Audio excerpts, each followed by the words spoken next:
welcome to another episode of Gov Tech Today. I'm your host, Jen Saha, and we're working here to bridge the divide between .com and .gov. I'm super excited. We have a really great national celebrity in the government technology space. We have with us Doug Robinson. Doug is the executive director of NASCIO, the National Association of State Chief Information Officers. Doug, welcome. Why don't you tell us a little bit about yourself? Thanks, Jen. Glad to be here. Well, I am the chief executive of the National Association of State Chief Information Officers, as you mentioned, known as NASCIO. We represent the state CIOs and all the states and territories and IT executives and leaders across the public sector within those jurisdictions. So we're like, many other associations representing state officials. I am now in my 21st year as the executive director, so much longer than anybody thought I would be here, including myself. But I had a career in higher education and also many years in state government. So I was in state government IT and a number of leadership positions before I came to NASCIO in 2004. So our role is again our mission is to really collaborate and work in partnerships and to drive innovation in state government. We focus on that through resources and leadership of the state CIO as well as advocacy. And so we have an active advocacy agenda around both the state and particularly the federal level and strategic partnerships with a lot of other state associations that we routinely interact with. So that's kind of NASCIO in a nutshell. Well, I love it, Doug. I've been involved with NASCIO on and off for pretty much the bulk of my career as well. It is a fabulous organization. And when we talk about sort of blurring the lines between state governments, there's no better topic to put them on than technology, right? The internet doesn't respect state boundaries. So certainly our policies and our advocacy shouldn't either. So, one of my favorite things that NASCIO does, and I wait with bated breath every year for this to come out, you guys surveyed the CIOs from around the United States. And back when I worked for trade associations, we would partner on this and really you'd hassle everybody to make sure we get all 50 states to participate. And what you come up with is NASCIO's top 10 list.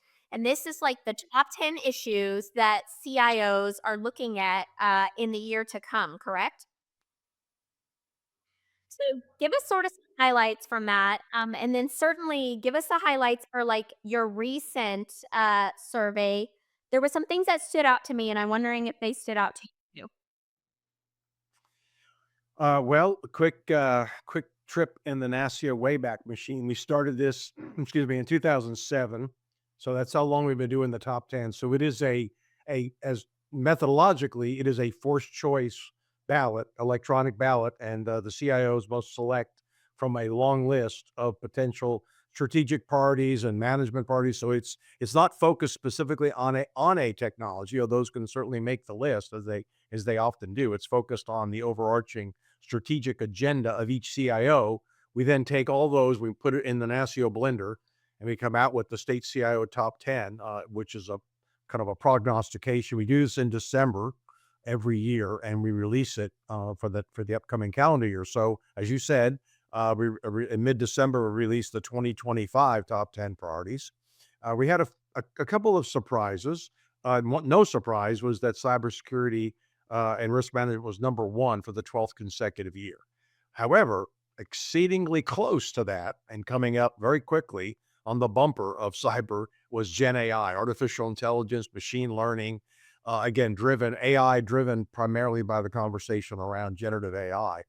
It was number three in 2024, and it wasn't even on a list in 2023. So it essentially rocketed from obscurity. Not really, it was way down in 2023. So we've seen this ascension of AI. Clearly, it's all we can talk about today, it seems like. So that moved up to number two. Digital services dropped down one. It was tied last year for number one. It moved down to number three. Data management, data governance moved up.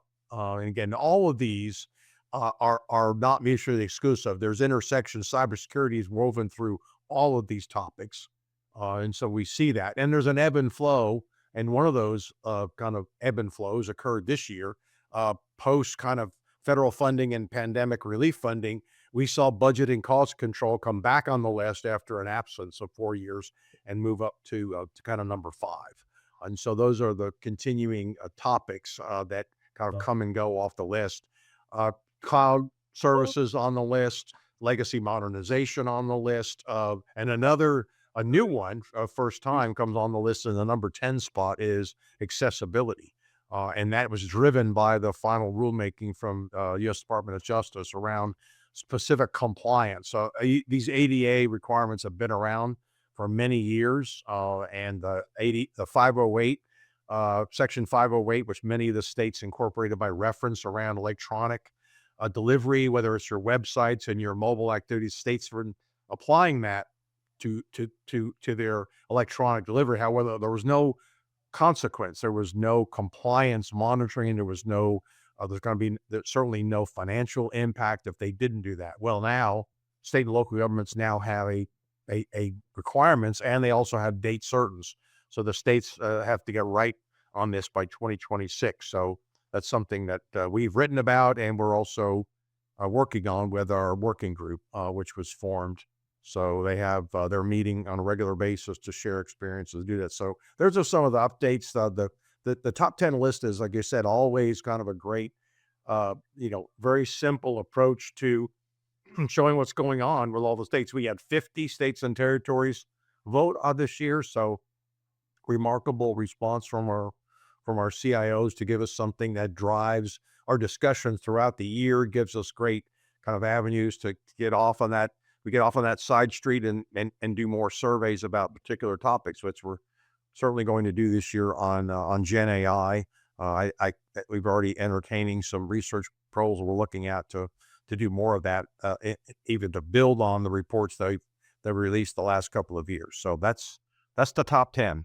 I think it is a fabulous conversation starter, and it's certainly started some conversations among colleagues here in California and, frankly, across the states. What really was striking to me, and maybe a little concerning, but maybe not when you really look at sort of the overarching nature of some of these priorities. So AI, very sexy. You're right. It's everywhere we look. We can't get away from it. And then I saw data management down there at number four, and I panic a little bit because I'm like, hey guys, we have to get our data game in shape before AI even has a remote possibility of being successful, right? Like data is the foundation, frankly, to all those other blocks, right? You can't have an effective cybersecurity unless you know your data. So I maybe it's the data geek in me, but I'm an advocate for making that far more important than a number four. Well, I'm with you on that, and I've preached the gospel on that before. We have written about data governance, data management going back probably over 15 years, and that's a significant challenge for the state CIO because the agencies are the stewards of the data. You will hear we own the data. Well, in fact, no. The state owns the data. You're the steward. You're the repository, but you don't. The state actually owns the data. So that's a common point of attention, but it's very difficult for the state CIO to address that. But it's been a significant kind of knowing doing gap for many years. Our study last year that we did with EY, where we actually looked at this, and it's out there for people to look at. It's a national study looking at the challenges around Gen AI and data quality, and it clearly shows that 91% of the respondents of the states and the chief data officer said data quality is exceedingly important. Okay, from important to highly important, 91%. However, only 75, but only less than 20% said they're doing anything about it. Over 75% said, no, we don't really have a data quality program. And that's true. And at the enterprise level. So you're right. As we understand, certainly those of us working in this field, that the data is feeding the Gen AI beast every day. And so you from the training standpoint, from training on, large amounts of data, from ingesting large amounts of data, if that data quality is suspect, which it is in many states. In fact, it is in all states. It may not be in all programs and agencies, but certainly that's a major challenge for the future. And so we've outlined that in a number of our reports, including the report we did on an actual survey directing at that, but also mentioning it in terms of our blueprint. So we look at the 12 items on the NASCIO blueprint for the AI roadmaps, data quality, data integrity, right on there, because you are right. So it's very problematic and will need to be addressed in all of these pilot programs, and certainly legislators and policy officials and elected officials should ask that question about where did this data come from? What's the quality? What's the provenance? What's the integrity of this data? Is there inherent bias in this data? And we're finding all of that. And so there will be unintended consequences of the use of these tools if it's not addressed. So, I mean, I think it sort of speaks to something that you're touching on, which is like the evolving role of a CIO, right? Like they're the chief project officer, the chief data officer, the chief AI officer, the chief technology policy officer. It's sort of like the acts of governments. In fact, we're seeing just this week issues roll out from a federal level where the administration's looking at whether CIOs should just be a civil service position or whether they should be classified as having impacts on policies. I think from the federal level, the resounding answer is yes, they have a huge impact on policies. What is sort of, you have a national Yep. You have a national perspective on this, and for a long time have advocated for CIOs to have a seat at the decision-making table. I mean, is this like a welcomed embracing of the importance of our CIOs? And sort of what are you seeing as far as how states are responding to this and positioning their CIOs? well, I don't have a long commentary on the federal action from the White House, other than it's simply is recognizing the reality of what's been taking place at the federal level for many years. Yes, early on, and having been involved in discussions with folks at the federal level, for my 20 plus years at NASCIO, we have a lot of relationships. We have a full blown advocacy program. I was there 2 weeks ago, meeting with folks, trying to get kind of traction and understanding the transition and the landing teams and who's going to be doing what. Not surprising that they would come to this conclusion for the most part, that the CIOs of the federal agencies have been doing this for years. They're not that's I think the myth of the CIO in the public sector is what I call the focus on boxes and wires and green blinking lights. And that has not been the case for many, many years, certainly at the state level. So the states have been in this situation for many, many years. I think the last appointed state CIO we had was more than a dozen years ago, meaning a civil servant. Okay. From since then, all of the CIOs, and since obviously the first CIO, and I believe in the mid 90s in the state, all the CIOs have been appointed officials, and they all are appointed by the governor. So all of Mhm. our CIOs in the states and territories, and then the district, are all appointed and have been for many, many years. So this isn't anything new at the state level. They've all served at the pleasure, and that's just the way the model, whether you prefer that model or not. Again, that's been the approach. The other, I think, difference is we now have more than half of the CIOs are cabinet level positions, and that has been growing. We have a couple more in the last few years where it was elevated by statute, by legislative action, where the CIO is now a cabinet level official as opposed to under an operational department. Oh, so that'll continue to grow slowly over time, but I think the recognition of that is clear from being on par with your peers across the operating agencies, and the power of the transformational power of technology, which I think is being recognized. So, not all state CIOs are there yet from what I'll call that that role, but it's certainly been growing, and that's part of our and that's the second goal of this association is to advance the leadership of the state CIO and the recognition of this role as being, transformational and not simply about the infrastructure plumbing, but about, these policy considerations and about adoption of emerging technologies and modernizing legacy environments and, reducing that technical debt. It goes on and on and on, a long list of things that they have to deal with beside the critical ones around cybersecurity and protecting the continuity of government. I think you're totally right.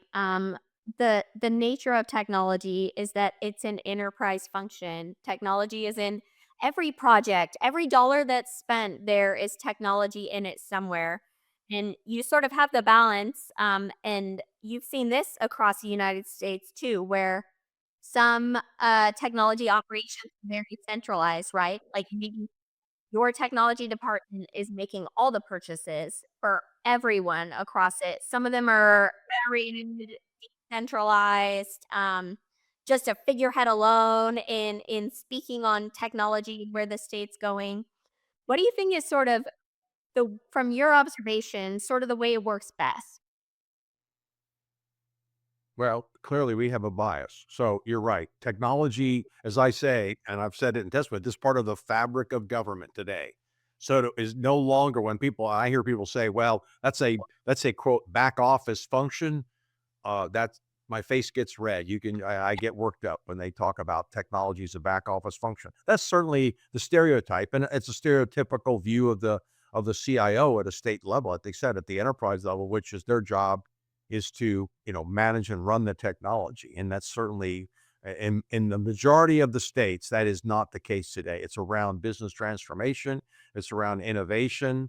It's around again both looking for funding opportunities as well as business process improvement opportunities, not just the application of technology. And obviously, their key focus in many states, as I use this phrase, is to reduce the diversity and complexity of the environment, right? To try to rationalize, like you said, all of the silos out there in the agencies, try to rationalize that and look at it from an enterprise perspective, and that's a key role. So when we look at our own research, our own data around this, where we've surveyed state CIOs about dimensions of leadership, and I often work and have certainly the last few months with transition teams as they're seeking to bring in a new CIO under a new administration.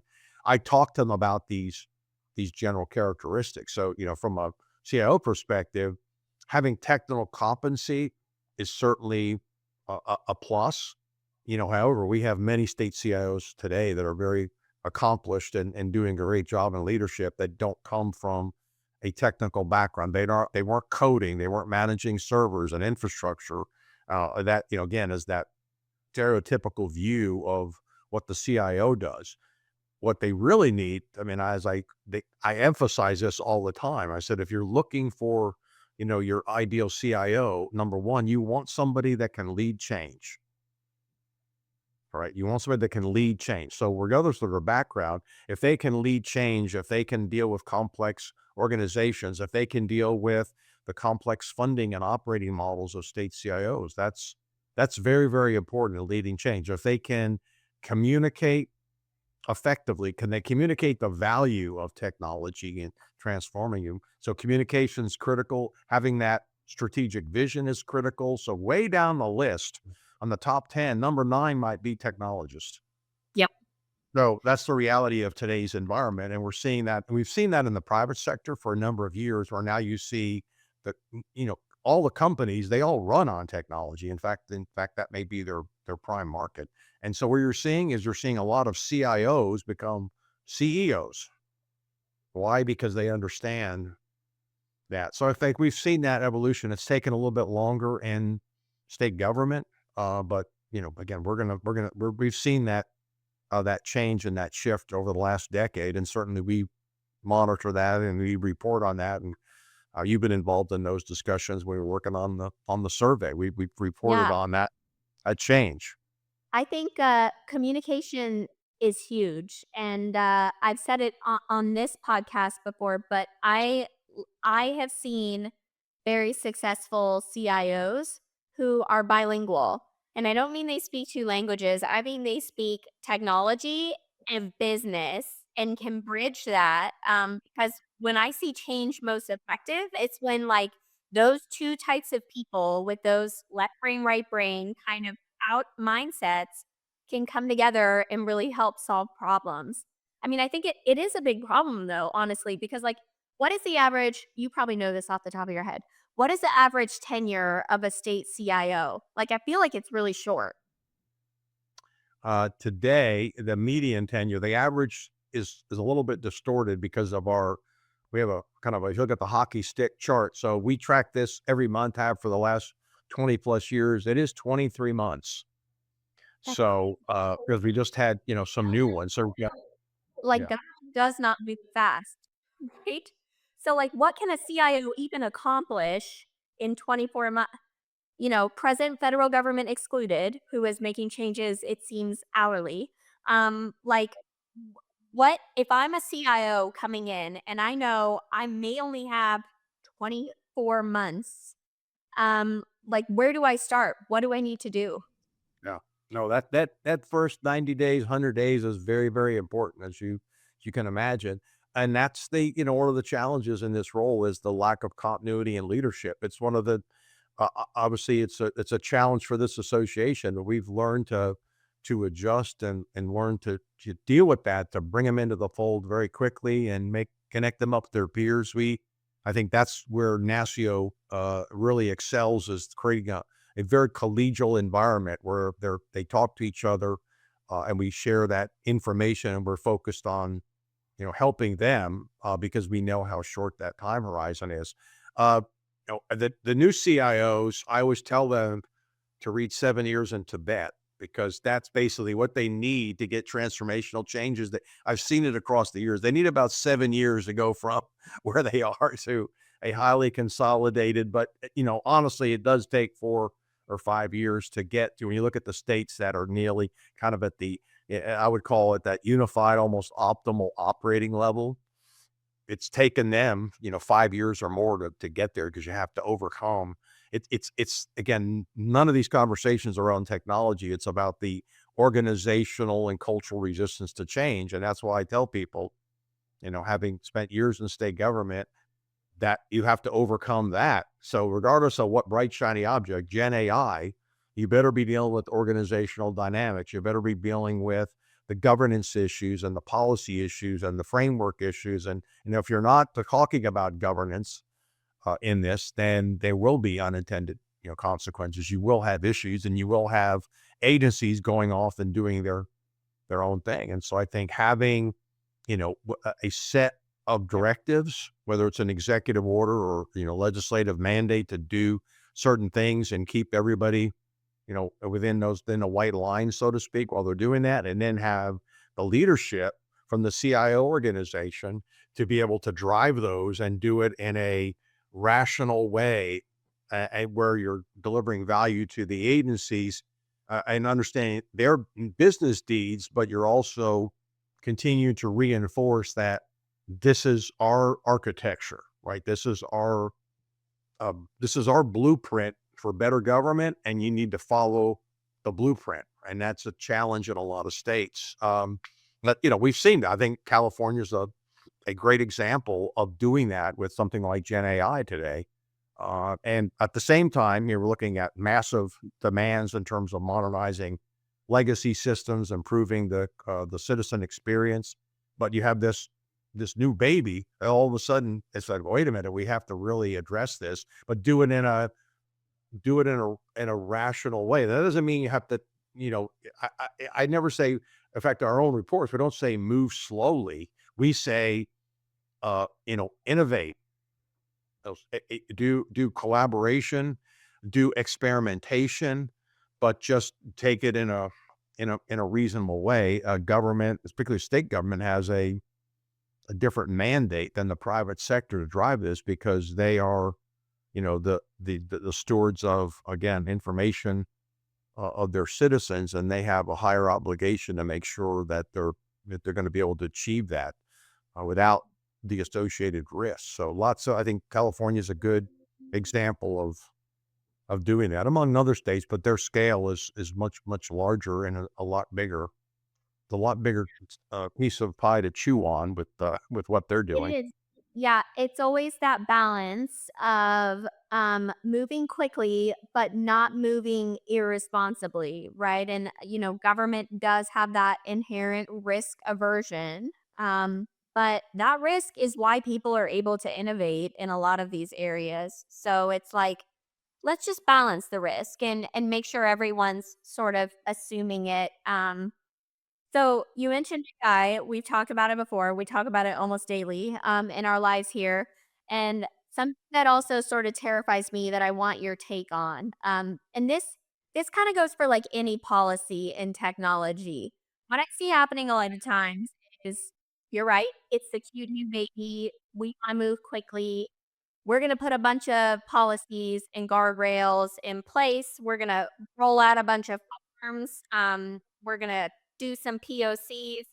We're going to run legislation and have laws in place around this. And then we end up with a patchwork of 50 different sets of rules across the United States.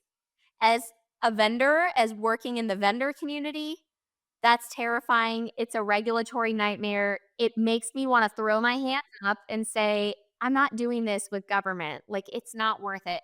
Frankly, it is worth it, and we talk about that all the time, but helping people navigate that, it's sprouted a career. It's sprouted a field of practice for people like me, which trust me, I appreciate it, but I also, like, would love it if I could work myself out of a job and just make this easy for everybody.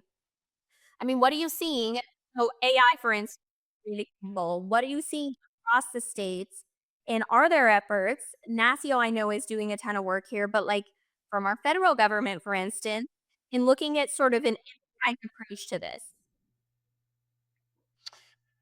Well, you've articulated obviously one of the challenges of the universe, and I don't see it.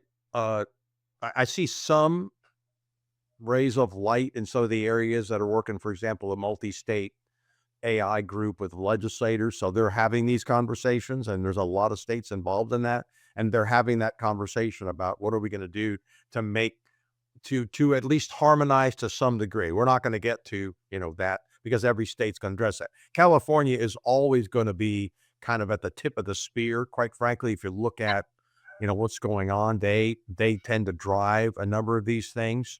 And, people are looking at them today. However, it's interesting, there are a number of other states, particularly on the legislative front on AI, that have also, been leaders in this space early on. Uh, but they're all kind of looking at the same provisions, and I can break it into kind of 2 major buckets. One, if you look at the legislative, not enactments, but just bills introduced in 2024, over 400 bills across the states introduced related to some aspect of AI.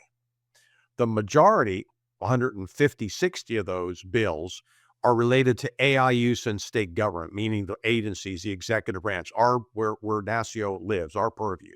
So we're very interested. That's at the very top. Right below that is the private sector use of AI, and that's the regulatory piece. So both of those actually have implications for what you're talking about, because you could have a whole set of of different sets of regulations, right? Depending on, but that's really the what I call the consumer protection set of AI legislation that's been introduced, and that's understandably they're trying to protect the public from AI. They're trying to protect them from deep fakes and election challenges around deep fakes and synthetic media and child pornography. You go down the list of all the bills, and then the third set that is very small is what I'll call kind of the protectionist legislation. I think we're going to see more of that, where discrete groups lobbying the state government have come and said, "We want you to protect us from using Gen AI could disintermediate what we do as X in our business, whether it's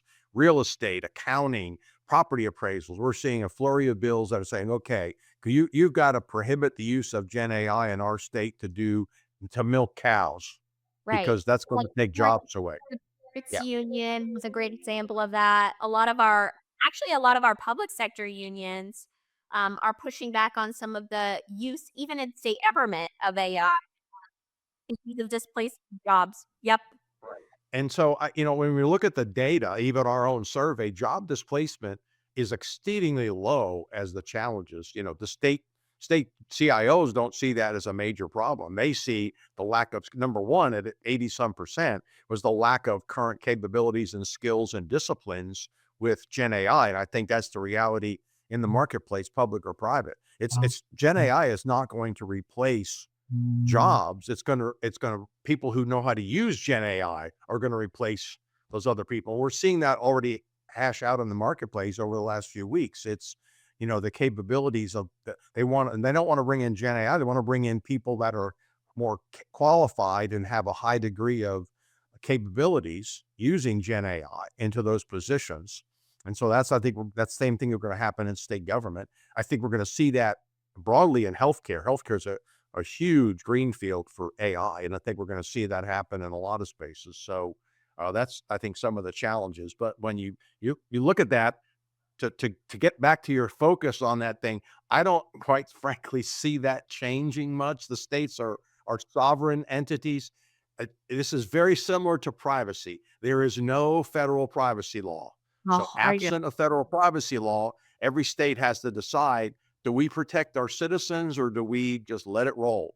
I think we're going to see the same thing. We've seen it with artificial intelligence. With all the bills we're seeing, obviously, there's already hundreds of bills in flow in the 2025 session. 2025, I see, is the year of when Gen AI gets real in Yep. state government because we've got so many pilots going on. We've got sandboxes. We've got proofs of concept. We've got states already dabbling in using Gen AI to serve citizens at a fairly nominal level. I don't, I've been in technology a long time. I was in technology when the internet, so I was in the workplace when the internet was introduced. That was transformational. That was, we thought, the greatest thing we're ever going to see. This is now the next big thing, and I haven't seen it in my 40 years. Yeah, clearly a lot of hype, but there's tremendous promise around what can do. Every time I see a demo, I think, though, the application of that in state government could be phenomenal. But I think we're going to see a proliferation of a lot of these things. That's why a lot of organizations, not just us, have said, if you're going to do this, at least address these things. And for the private sector, if you're for the vendors out there and the folks that might be, looking at solicitations, I think there's things that states need to do in terms of disclosure. Do they need to have all these burdensome T's and C's? Not in our opinion, certainly. NASCIO is, we've been talking about procurement reform for many, many years, and there's a lot of things states could do to streamline that. But certainly, from a transparency standpoint, states should require some disclosure. The states should know who's proposing an AI solution, and citizens should know that that those are areas that they should be concerned about. But there's tremendous promise in what it can bring to the. We've already seen it in terms of internal productivity and efficiency and document management, document creation, analyzing data, producing summaries, and then there's obviously a lot of internal that's already being used and piloted in a number of states. So I've given you my whole presentation right there, John. I just I love ramble it. on. No, No, I so, mean, I agree with you wholeheartedly, per usual, Doug. So it's been an absolute pleasure. Love spending time with you and picking your brain. You have a standing invite to come and chat with Gov Tech Today's listeners anytime you want. And I certainly hope you will take me up. okay, very good. Look forward. Maybe I'll get back out to Sacramento here sometime in the future. So need to do it. Okay. Okay. All right. You're welcome. Thanks for the time today.